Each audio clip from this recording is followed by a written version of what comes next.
we started praying at the altar of process over content. We started believing in managers over engineers. We really empowered the monopsony to be in control.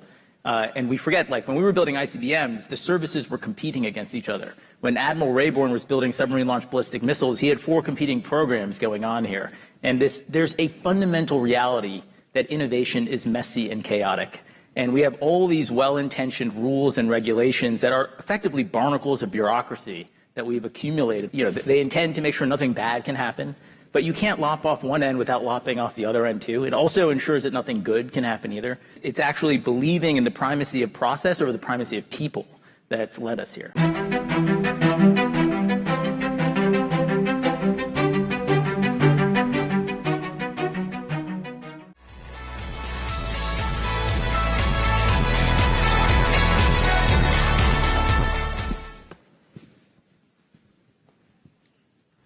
All right, well, thank you, Senator, for joining us. Thank you, Shyam.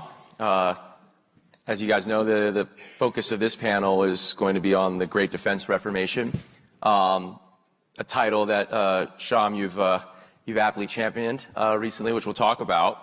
You did cause quite a stir at the Pentagon by calling for major changes to how the military buys things. You call this the Defense Reformation. Tell us about what the problem is, and then tell us about why you're optimistic on how we're going to fix it. Yeah, I mean, I think it really starts with this idea that we've forgotten how the magic actually worked to begin with. You know, particularly since losing the Cold War, but I'd say even before that, winning the Cold War, but even before then, we started praying at the altar of process over content. We started believing in managers over engineers. And it's kind of strengthened when the Cold War ended. We really empowered the monopsony to be in control. And we forget, like, when we were building ICBMs, the services were competing against each other. When Admiral Rayborn was building submarine-launched ballistic missiles, he had 4 competing programs going on here. And there's a fundamental reality that innovation is messy and chaotic. And we have all these well-intentioned rules and regulations that are effectively barnacles of bureaucracy that we've accumulated on the whole over the last 50, 60 years here that actually they seek to lop off one end of the distribution of outcomes. They intend to make sure nothing bad can happen, but you can't lop off one end without lopping off the other end too. It also ensures that nothing good can happen either. So we're like stuck in a process that can only give us mediocrity at best. And it's actually believing in the primacy of process over the primacy of people that's led us here. And Senator Lee, you've seen sort of up close how the mood has changed, the discussion has changed in Congress. I think policy is following suit after. There's obviously a real focus to try to cut some of this bureaucracy. Can you talk a little bit about kind of what you're seeing in Congress and maybe what makes you optimistic for this change finally happening? The American people have started to realize that Washington, D.C. has become its own self-licking ice cream cone. It has become something that is anathema to who we are as Americans. Now, this is a very cliche thing to say, but I'm going to say it anyway because it needs to be said here. To win, you have to play to your strengths. And to know how to play to your strengths, you have to understand who you are, and what your strengths are, and what your strengths are not. We have been playing right into our own weaknesses. Our strength as Americans lies in our ability to innovate. But we've chilled that. We have throttled it. We've thwarted it.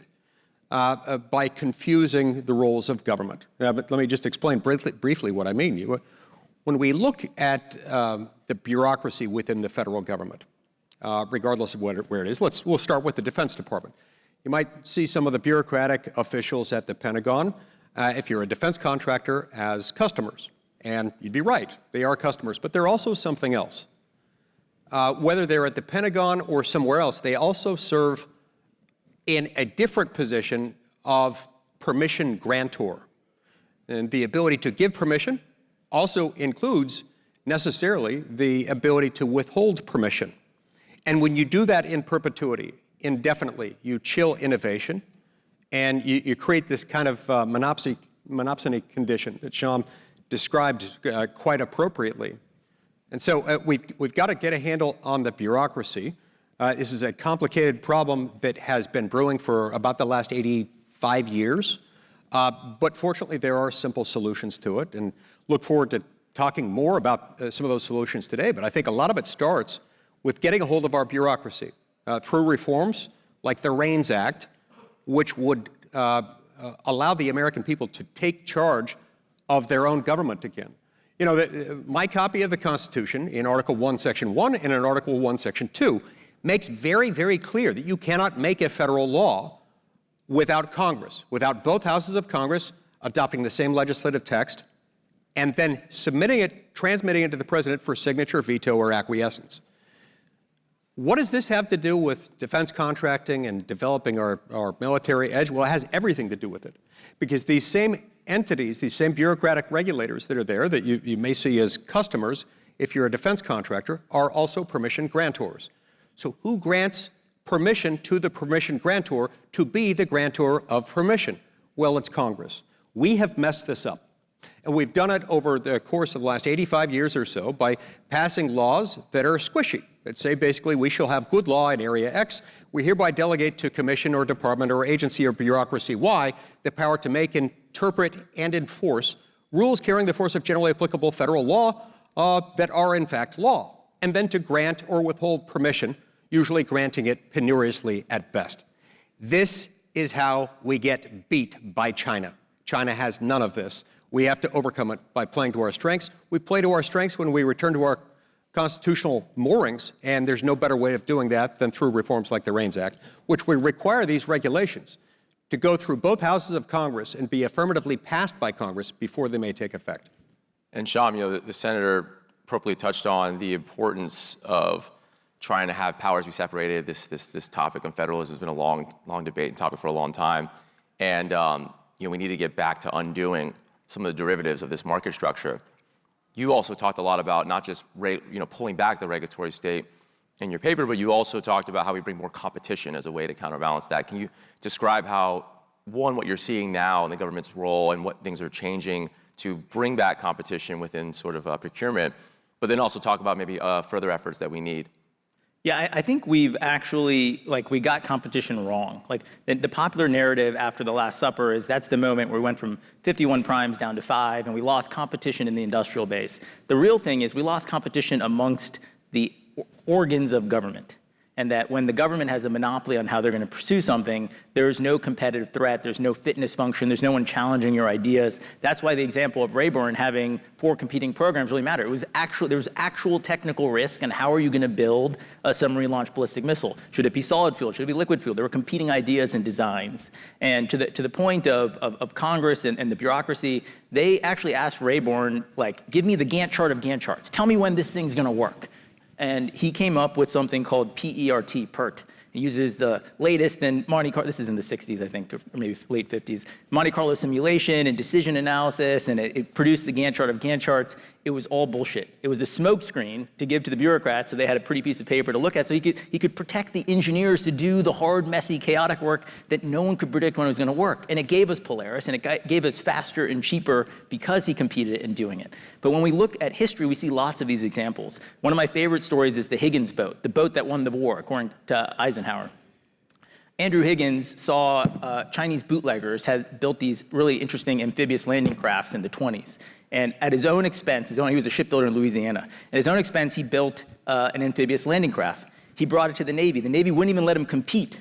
Then an enterprising Marine Lieutenant Kraluk saw it and got him into the competition. He won the competition. Then the Navy stole his IP and tried to build it themselves, but it didn't work. Eventually, it was the boat that won the war. So there's this sense in which when the monopsony gets to decide everything about how the program is going to work, it doesn't actually work. An alternative to this is actually let's have more competition within government, have competing programs. When I think about the Army Titan project we did, it was Raytheon versus Palantir, but there was only one PM. And in the midst of the competition, the ChatGPT moment happened. It's great, when my son's in the back of this thing, I don't want him flipping through a 10,000-page PDF manual. I want him to have an agent that he can talk to figure out how to debug it. And I didn't even want more resource for it, but there's no requirement for it. There's no reason to get out of bed and do this differently. You can very simply imagine a counterfactual world where there are 2 PMs, one assigned to Palantir and one assigned to Raytheon, and they would wake up every day like hyper-competitive Americans trying to murder each other. And there would be an incentive yeah, let's go faster. Let's do this better. So you can either wake up with that incentive to beat the bureaucrat 2 doors down the corridor, or you have this long cycle time feedback loop of, is this going to beat the Chinese or not? So we've talked about sort of the problems and maybe, a couple of things like the REINS Act and sort of what you're seeing, Shyam, obviously from Palantir's perspective, a couple of things that are beginning to show the trend of things changing from the bureaucracy, the regulatory state, more willingness for competition, more owners and more accountability and power given to the PMs and the program officers. But a big component of this is, Shyam, what you call these like non-conformist innovators, right? These heretics in your paper. Can you talk a little bit about how we can get more founder mode in government? And I'd love to hear it from your perspective, sort of as an entrepreneur, as a builder, and then also maybe, Senator, hear it from your perspective in regards to leadership within government as well. It seems like we need to get back to what we lost in the Cold War, which were these heretics, these innovators, these founders that were larger-than-life figures that pushed things through, and more importantly, they had the responsibility and the authority to get things done. So maybe I'll start with you, Shyam, and then Senator, would love to hear what you're seeing in Congress and how we can support more founders like yourself in founder mode. Well, when the senator was speaking, I was thinking, amen. I mean, this idea, Americans are fundamentally innovative. Of all nations in the world, we understand the importance of founders. We call them the founding fathers for a reason. And when you think about the industrial base, today we think about it as Northrop Grumman, but it was Jack Northrop and Leroy Grumman. It was Glenn Martin and the Lockheed brothers, and even the founders inside of government. Kelly Johnson built 41 airframes in his career. He built the U-2 in like 13 months. We still fly the U-2. It's absolutely, or John Boyd and the F-16, it could more aptly be called the John Boyd plane. You think about the Apollo program, it's really the Gene Kranz program. And so there's something about our kind of Calvinist sensibility and humility that means that we will call it the Apollo program, but we shouldn't trick ourselves in thinking that somehow counterfactually the nuclear navy would exist without Hyman Rickover. And that sort of personality, they are heretics. I don't think there was a more hated uniformed service member than Hyman Rickover. His page is torn out of the yearbook at the Naval Academy. He drove a coal ship, but he conceived of this nuclear navy. He was a four-star admiral for 30 years, kept in place by Congress because he was so successful at what he did. The CNO at the time, Zumwalt, said the Navy has three enemies: the Soviet Union, the Air Force, and Hyman Rickover. But you absolutely need that. I think anyone who's built a tech company realizes that. Their 1,000X engineers all look and feel exactly like that. And the kind of go along to get along bureaucracy excises these very personalities that we need both inside and outside of government. That is actually the consequence of the Last Supper. It wasn't a lack of competition in the industrial base. It was that consolidation bred conformity. It was the beginning of the financialization of defense. It's when they became corporations, not kind of holy missions that were founder driven. And the founders went elsewhere in the American economy. There's a reason that 90% of tech market cap in the entire world is American. And this is a moment, venues like this, to bring those heretics back in the fold. Well, Senator, you represent in Congress one of these leaders that we're talking about. How do we get more folks like yourself there? Look, Newton and Galileo were heretics. The best innovators in our defense industrial complex have been heretics. As a Latter-day Saint, I regard the word heretic almost as a term of endearment. So we do need to promote more of this. And then we also have to look back at what is the opposite of heresy. The opposite of heresy is rigid, doctrinal, unflinching obedience to the status quo, to the norm, to an established set of positions. That is fundamentally anti-academic. It is anti-innovation. It is fundamentally un-American. And if we play this way, we will lose. Let's look just for one of many examples at our energy industry, which I think our energy industry is in many respects inextricably intertwined to our fate on a national security level. We have something that's appropriately being described by many as an AI arms race with China. So where are we in that particular race? Well, let's just look at the power demands alone. We all know that in order we've got a lot of great technology, a lot of great innovators, but we do have to have the power in order to run this stuff in the United States. So let's look at our power supply, our power demand. China is now generating about 11,000 terawatts of power a year, 11,000 or so terawatt hours of energy every single year. In the United States, we're at about 4,200 per year. So less than half, almost as low as a third of what China is doing. In the meantime, China's electric power generating capacity is growing, I believe, at a rate of about 7% a year, pretty healthy. The United States, we're 4,200 a year, growing at about 2% per year. There's one reason and one reason alone for this.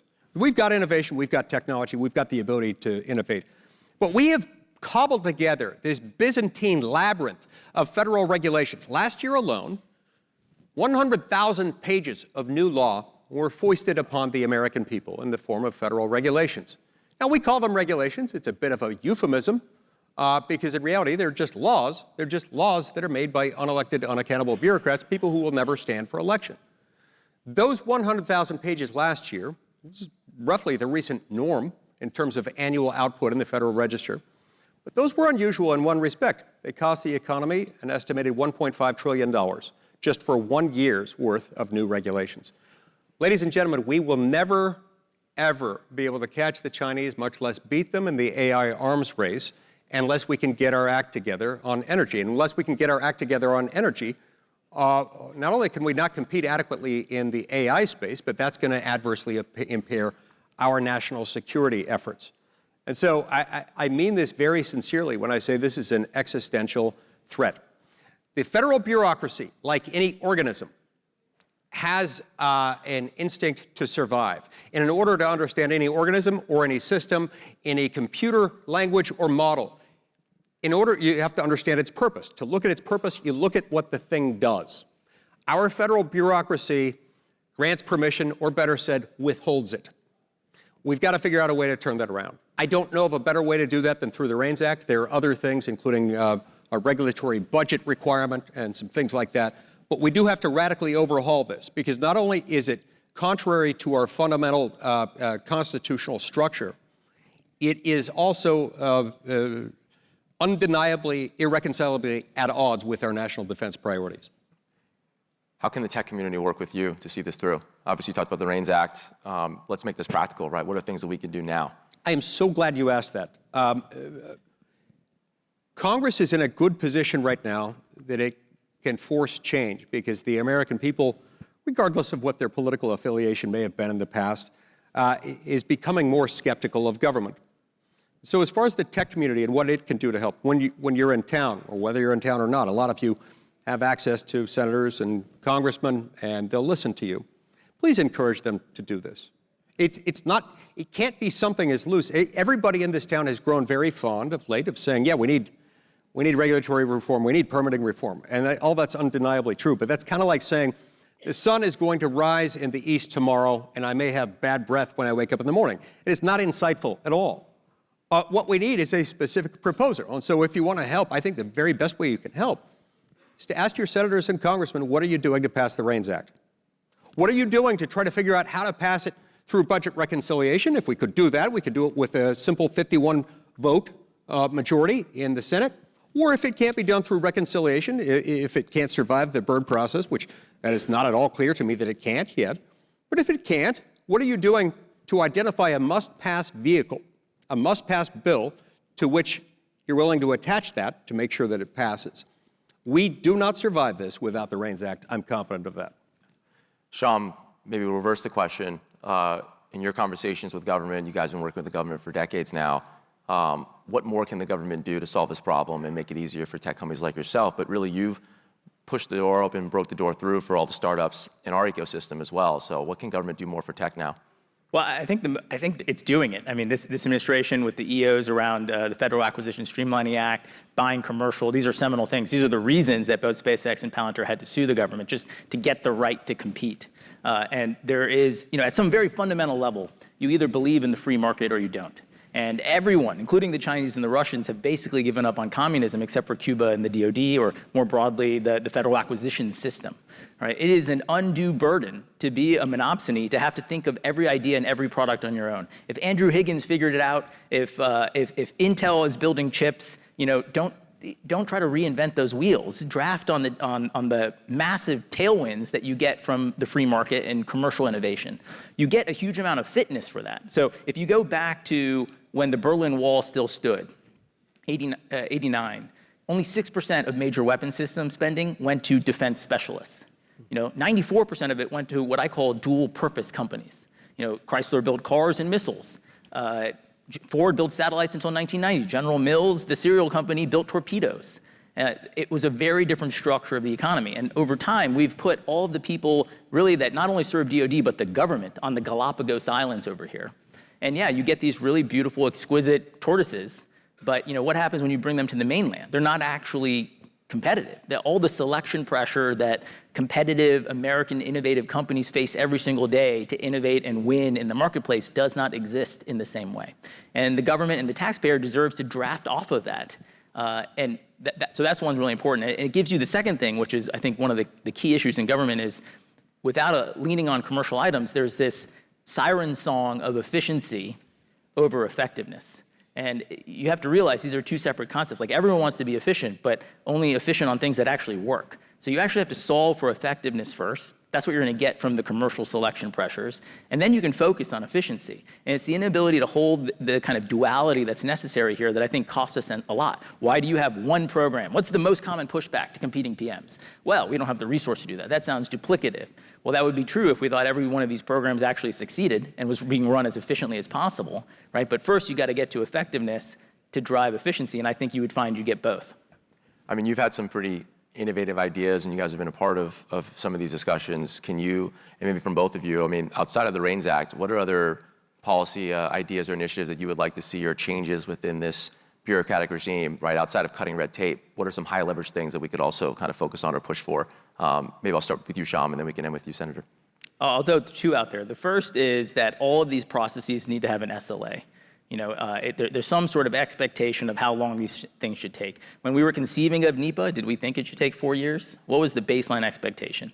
Should a security clearance take 2 years? I think probably not. All these things are absurd, and you frog boy your way there. So if you say, look, we've got to do this, the expectation is it takes 2 weeks. Now people understand that they're violating they're actually violating the statutory requirements that are kind of baked into this. I think if you look at Golden Dome, one of the most genius things about the approach is setting the timeline. The timeline is set. That means you have to work backwards, and you throw out all the crap that's never going to work that you would have just done by default, and you have to actually think about the problem. That is a precondition to innovation. It starts to approximate what you get in market forces around this stuff. The second one is we need to understand that a requirements document, again, it's not just DoD, it is always wrong. Somehow we doctrinally understand that no plan survives first contact, but planning's useful. So yeah, like the process of generating the document is useful, it forces us to think, but then to treat it as doctrine, as orthodoxy that you must follow rigidly is bananas. The only requirement is winning. And you really achieve that by shifting the primacy towards people. And Senator, what are other ideas that you're kind of championing outside of the REINS Act, and hopefully we get that passed? All right, so a couple of things. Number one, on the topic of permitting reform, which is related to regulations, but it's analytically distinct from regulations. Shyam mentioned the NEPA analysis that very often dogs all kinds of projects, including defense contractors in many circumstances. NEPA was designed as a procedural tool. We have become accustomed to substantive remedies under NEPA, but it was designed to be procedural. It sure as heck was never designed in order to mire permit applicants in years, often literally decades, of delay at what I call the front end. There are basically two hemispheres in the permitting universe. Hemisphere 1 occurs up until the moment of the issuance of the record of decision. Hemisphere 2 begins the moment after the issuance of the record of decision. They're both time-consuming. In neither circumstance do we have meaningful, enforceable shot clocks, and we need them in both. We passed legislation in the Senate last year to bring about reform in Hemisphere 1, pre-issuance of the record of decision. We still need permitting reform for the second hemisphere, and we need, by the way, the Senate passed bill last year, didn't pass the House. I'm confident we can get it passed this year through both houses with bipartisan support, with some improvements to reflect the fact that there's been a change in Congress and even more favorable attitude toward permitting reform. On the back end, we need to reform the judicial process and look at three primary things. Number one, the fact that we are currently paying under the Equal Access to Justice Act. We're funding one side of the litigation, challenging the issuance of permits. We're paying third parties, often at above market rates for lawyers, to go and sue and then to delay this litigation. That's the best way imaginable to produce litigation delays that last for years or even decades. Number two, we need to reform the way we recognize standing. Standing in federal court requires the plaintiff to show that he has suffered an injury in fact that's direct, concrete, particularized, non-hypothetical, non-speculative, that's fairly traceable to the conduct of the defendant and capable of being remedied by judicial authority. Right now, we've basically looked the other way in environmental-related litigation, which affects permitting, including permitting for defense contractors in many instances, to include just about everybody. Now, if you negligently drive your car, you run over my foot, you break my foot, in theory, I could sue you if you're negligent and wouldn't do that because you're a great guy. But, you broke my foot, a remedy would lie from me against you. Shyam, even if he's standing next to me, doesn't get to sue you, even though he's grossed out by the fact that he had to see my foot all mangled. That's just an aesthetic injury. And yet we allow that kind of aesthetic injury nowhere else but in environmental litigation. We pay their lawyers, and we allow them to exercise standing, which they should not have. And then finally, we need a back-end shot clock on the judicial authority. There ought to be some limit, a year, 2 years, 3 years, whatever it is, a statute of repose beyond which no court may exercise jurisdiction to second-guess the issuance of the record of decision. We make those reforms, bring about front-end and back-end permitting reform. We starve the beast by lowering the overall volume of money the federal government has to spend. It will have to divest of some of its surplus personnel. And we pass the REINS Act. This industry is going to start humming like never before, and we will be unstoppable as a nation. Well, that's a great place to end. That's a great place to end. Senator Mike Lee, thank you so much for taking time. Thank you for being an ally to our industry and championing all the causes for the people of Utah. Shyam, thank you for being, looks like our industry's Martin Luther. And speaking of heretics, it turns out Martin Luther was right, and so I look forward to your theses and proving true and changing things. So, thank you. Thank you. Thank you.